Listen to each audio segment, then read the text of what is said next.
Age fans, people into web to design, so I'm back for another Star Trek The Official Starships Collections review. Yes, hang on, I'll just make a camera, there we go. This time we're doing issue 95. And we are doing the U.S.S. Kyushu NCC-65491, otherwise known as the New Orleans class. And as per usual, nice glossy magazine. And oh, nearly lost it. And the ship itself, but more on that in a little bit. So, hang on a minute, just take that off there before I break. There we go. So, let's get on with this, shall we? I know people have been itching for me to do this one, and I've been itching to do this one. As I've said in previous reviews, just not had the time yet. So anyway, specification. Type frigate, affiliation Starfleet, launch 24th century, length 340 metres approximately, crew 500, warp 9.3, weapon phase emitters, photon torpedoes, and the one, well, it says Captain Ricks. Now Captain Ricks commanded the Thomas Paine, and then the register number escapes me for the moment, but it was a New Orleans class as well. We get a nice underside view of it there. That's really cool. I like that. That's lovely. New Orleans class was a frigate, smaller in design to its contemporary Galaxy class. The most obvious difference between the ships was that the New Orleans class featured an additional pod on the underside of the secondary hull. Captain Ricks commanded the New Orleans class, U.S.S. Thomas Paine. There we go. 65530 in 2364. Ricks was a bullion and considered one of Starfleet's most accomplished captains of the time. According to the records, Thomas Paine was on a diplomatic mission to Epsilon Ashanti 3 in 2367 and then to Alderaan in 2368. Alderaan, eh? Perhaps, you know,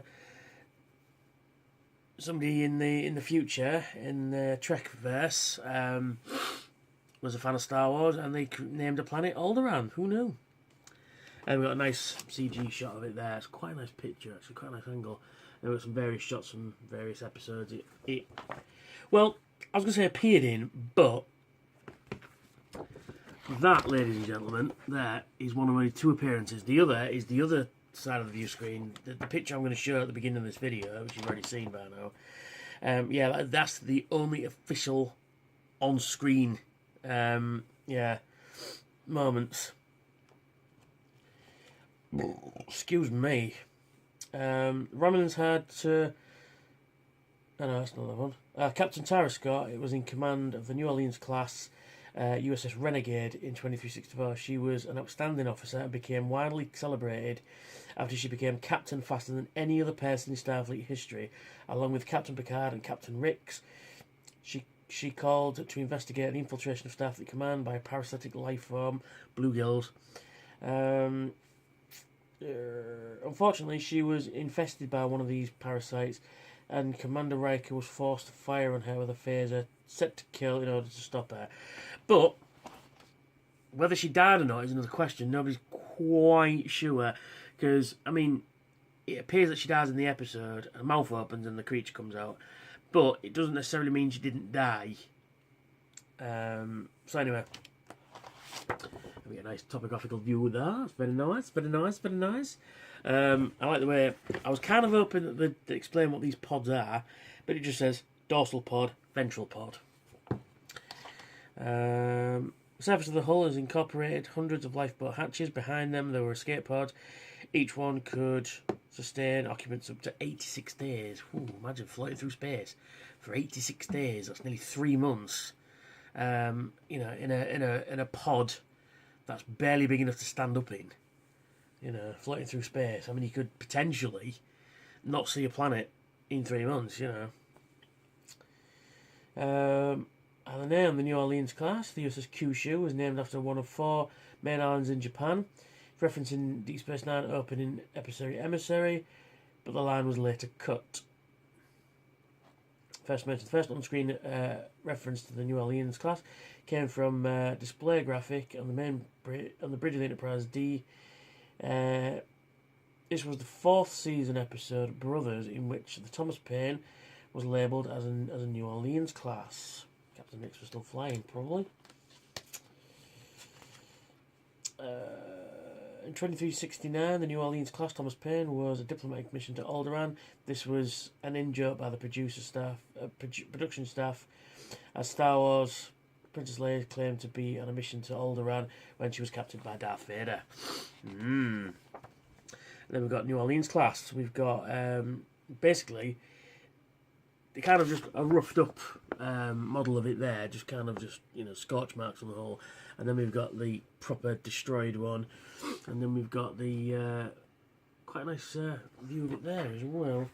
One of the rarest Starfleet ships as built as part of an attempt to create a budget starship, and the prototype was just made it to the screen.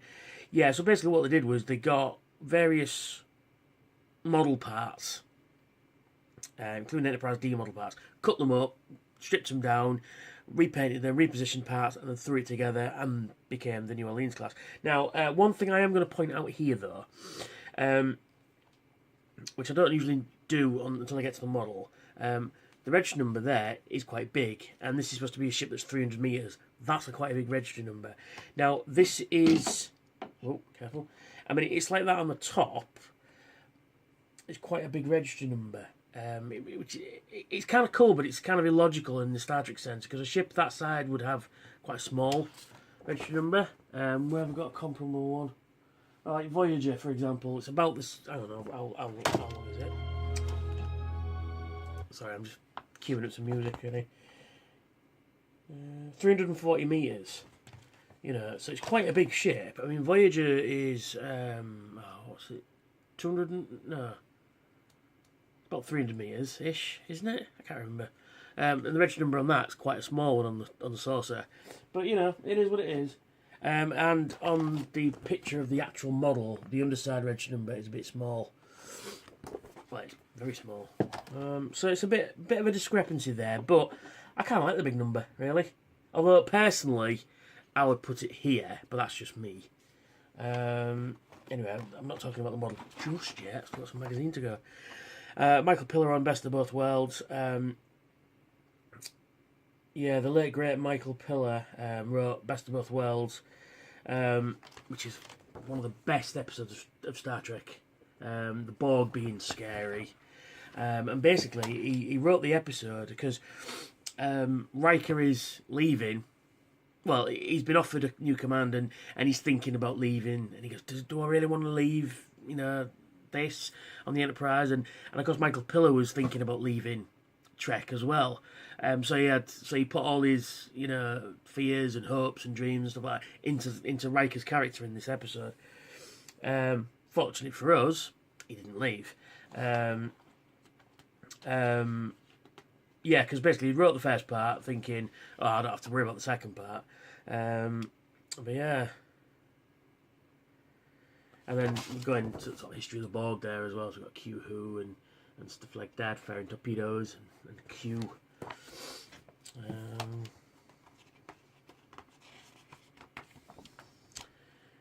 More stuff on Best of Both Worlds there. And then we've got on screen Best Experience, Best of Both Worlds Part 2, designed by Ed Mirecki. I hope I'm saying that right.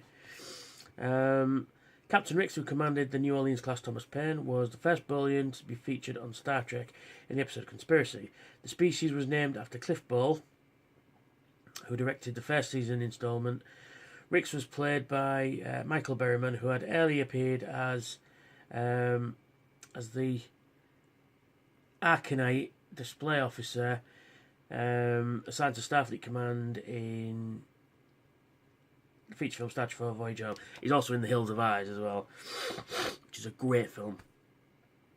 Not the remake, the original. The original's a fantastic movie. According to Star Trek Encyclopedia, written by Mike and Denise Okuda, the Rutledge, 52 NCC-57295, was New Orleans class ship. The Rutledge was once commanded by Benjamin Maxwell. In 2340s, Miles O'Brien was transferred to the Rutledge as an enlisted crewman, he was later promoted to tactical officer aboard the ship. The New Orleans class appeared once on screen as the U.S.S. Kyushu NCC-65491 in the graveyard scene at the beginning of Best of Both Worlds Part 2, and the class name was never spoken aloud. Yeah, because, that's the magazine.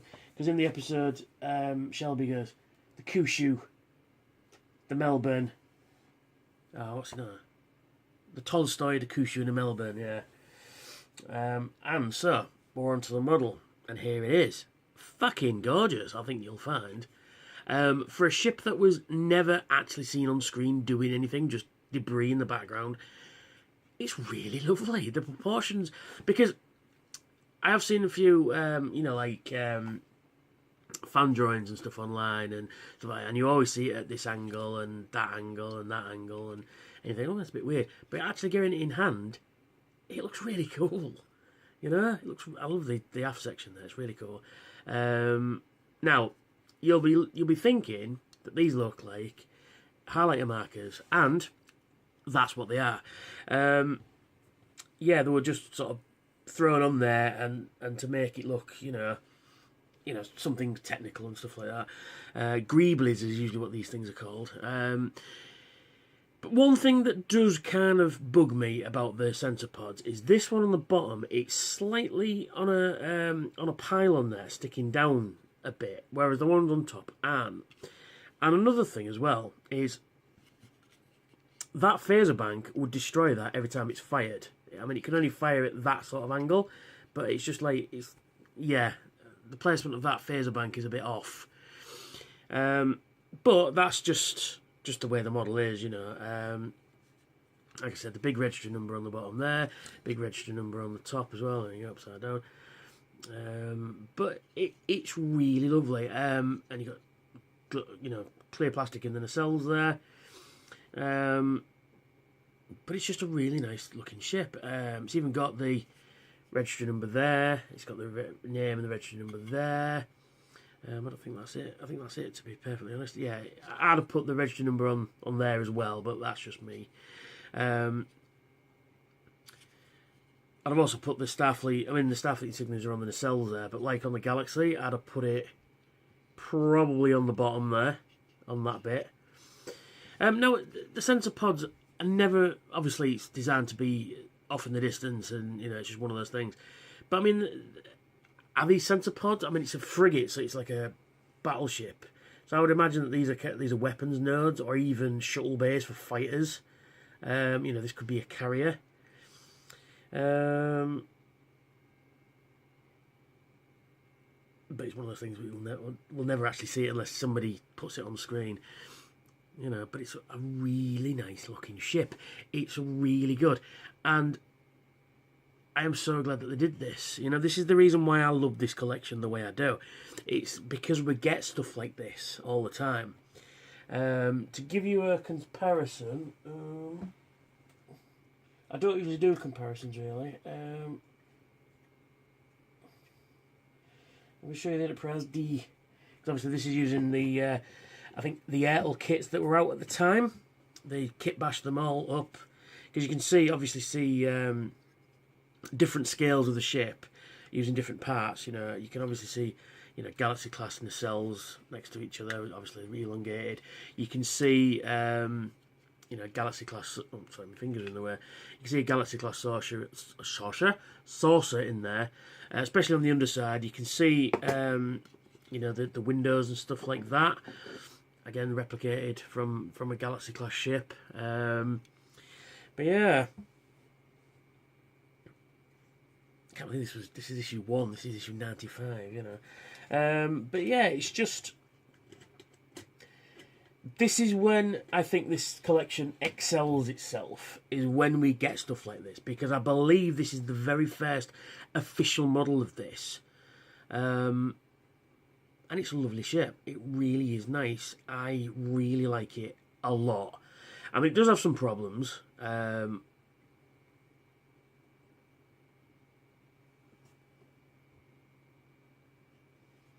Sorry, I thought somebody was shining a light through the through my bedroom window there. Yeah, so yeah, you can see the obvious join line at the bottom there, but that's no bad. You know, that's just a nitpick. See the join line underneath the saucer section there. But other than that, it's pretty fucking cool. It really is. I really love this ship. I like the big register number. It's kind of goofy, but kind of cool. Yeah, so if you're cherry picking, please, for the love of God, buy this one because it is really good. If you like Federation ships and you're just collecting Federation ships, then this is definitely got to be on your list. It is lovely. It is beautiful. More of this quality, please, Eagle Moss. One thing I will point out, and I've done it, it has moulded windows in. I don't know if you're going to be able to see it in there, but it's got moulded windows in there that weren't coloured in. So I got my drawing pencil out and filled those in, and it looks quite nice now. It looks kind of cool. So that's me. That's the cute. Oh, I haven't finished yet. And we get stand, which just says New Orleans class, and it fits rather snugly actually on its stand, and it looks really cool. Looks really cool. Looks really nice. So yeah. So please like, share, and subscribe this video, and to my channel. Please. I keep saying don't I?